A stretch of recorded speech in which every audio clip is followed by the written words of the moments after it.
For today's vlog, battery replacement muna tayo dahil after 4 years mula nung nabili ko si N650 ay ito na ang nangyari. Naubusan na ng baterya at di na nagpa-flash yung screen.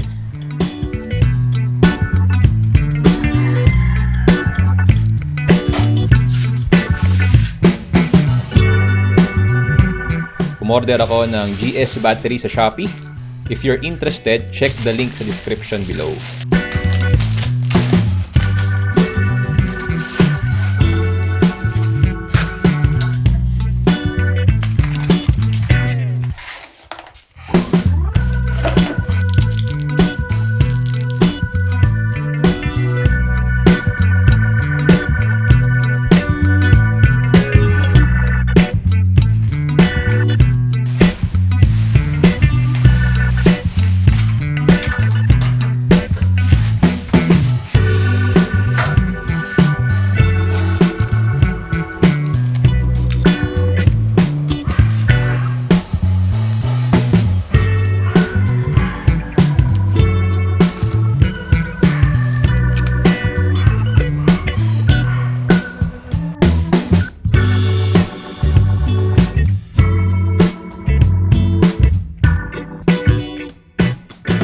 Replacing a motorcycle battery is a straightforward process pero dapat pa rin tayong maging safe kaya mas mainam na check muna natin ang instructions indicated sa motorcycle's manual natin.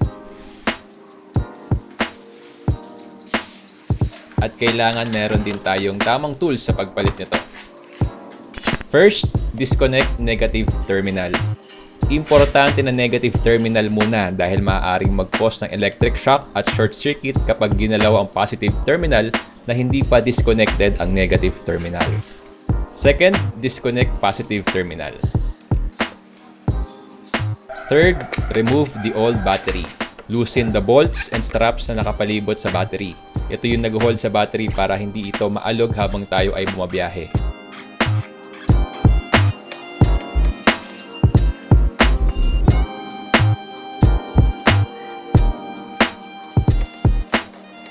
Mas mainam din kung meron kayong battery terminal cleaner.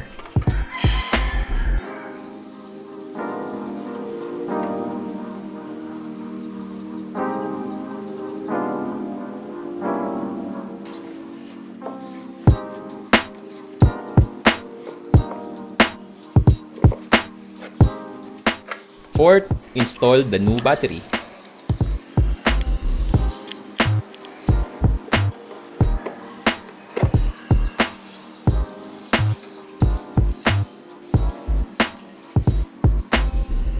Connect positive terminal. Sa pag-i-install ng new battery, positive terminal muna ang ikakabit natin before ikabit ang negative terminal. And next, connect negative terminal.